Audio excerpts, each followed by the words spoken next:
Assalamualaikum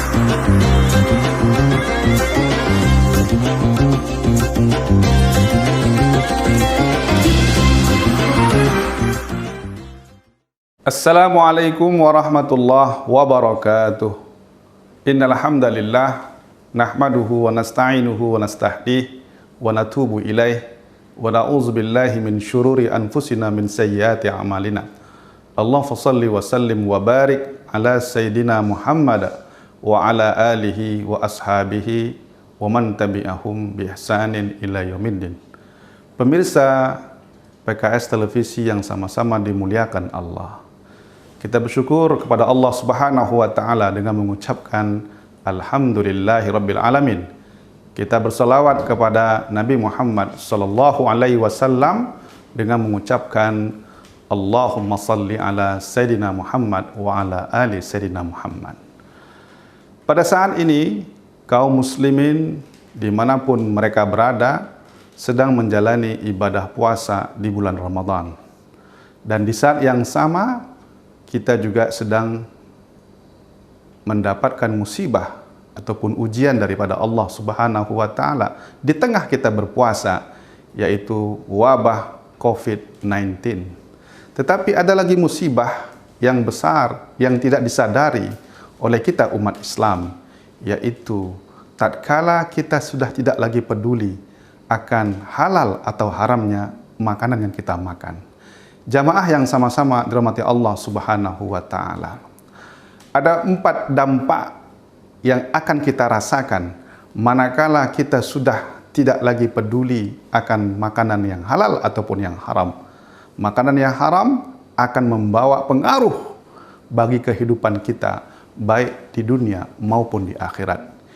Yang pertama, kalau kita memakan makanan yang haram, maka pasti akan membawa pengaruh kepada perilaku akhlak kita. Seorang sahabat Nabi yang bernama Sahal radhiyallahu anhu pernah berkata dalam ungkapannya, "Man akala lahma min haramin," maka barang siapa yang memakan makanan yang haram, maka pasti akan membawa dampak kepada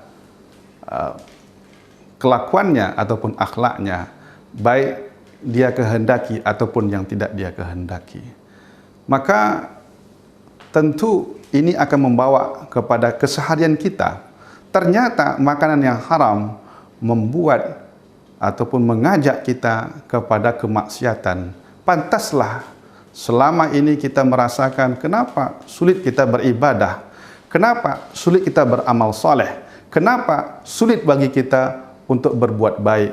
Ternyata selama ini kita banyak memakan makanan yang haram. Kenapa sulit kita untuk salat berjamaah di masjid? Kenapa bahkan sulit bagi kita untuk salat 5 waktu? Ternyata kita banyak memakan makanan yang haram. Makanan yang haram berdampak kepada akhlak, perangai dan kelakuan kita. Yang kedua, makanan yang haram membuat doa kita tidak diterima oleh Allah Subhanahu wa Ta'ala.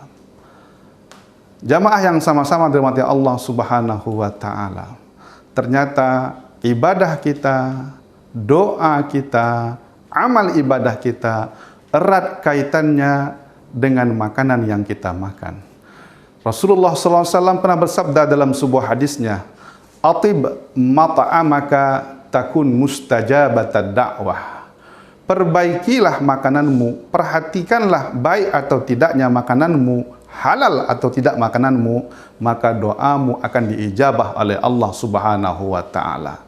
Bisa jadi selama ini doa kita tidak diijabah oleh Allah Subhanahu wa Ta'ala lantaran yang kita makan adalah makanan yang haram.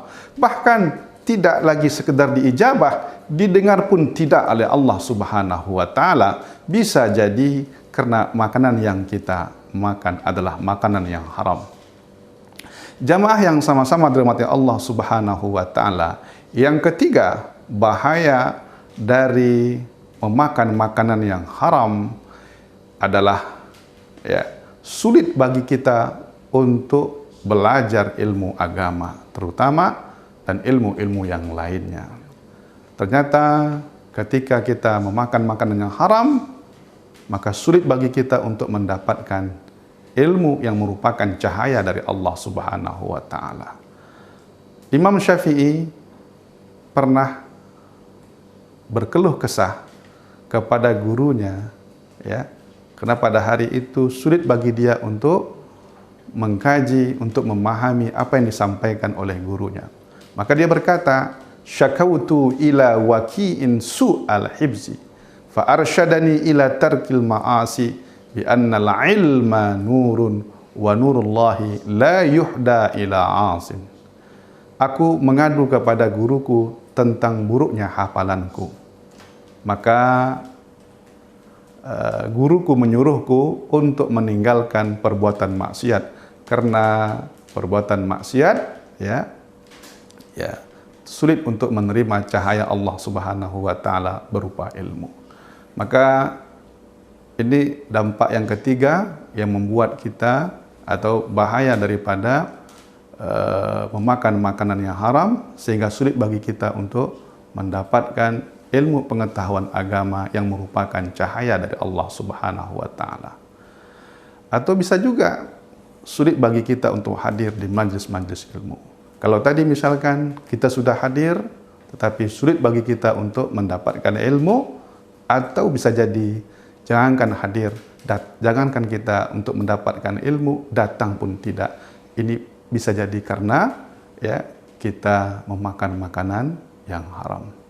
Sedangkan yang keempat, bahaya dari memakan makanan yang haram ini adalah bahaya yang terjadi ketika di akhirat kita diancam oleh Allah Subhanahu wa taala dengan siksaan api neraka yang maha dahsyat.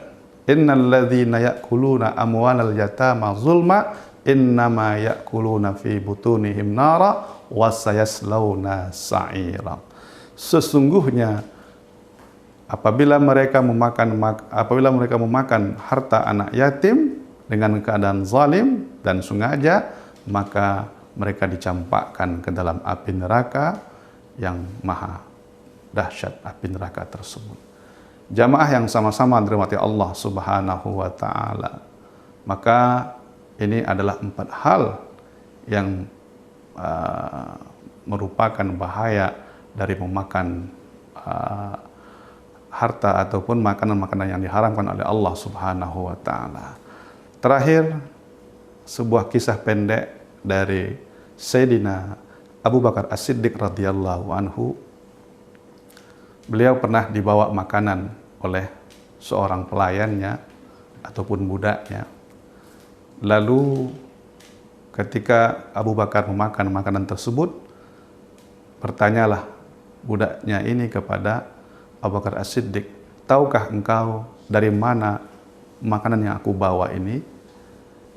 Kata Abu Bakar As-Siddiq, memang dari mana? Kata beliau, ini aku punya kebiasaan dahulu waktu di masa jahiliyah, aku meramal. Ya, aku meramal nasib orang. Padahal ya, ramalanku tidak selalu betul. Dan ternyata kebiasaan jahiliyahku terbawa sekarang. Maka tadi ada yang datang meminta untuk diramal nasibnya. Maka setelah selesai, dia pun memberikan aku makanan-makanan ini. Dan inilah makanan yang engkau makan, wahai Sayyidi Abu Bakar As-Siddiq anhu. Apa kata beliau? Kullu lahmin nabata min haram fannaru aula bihi.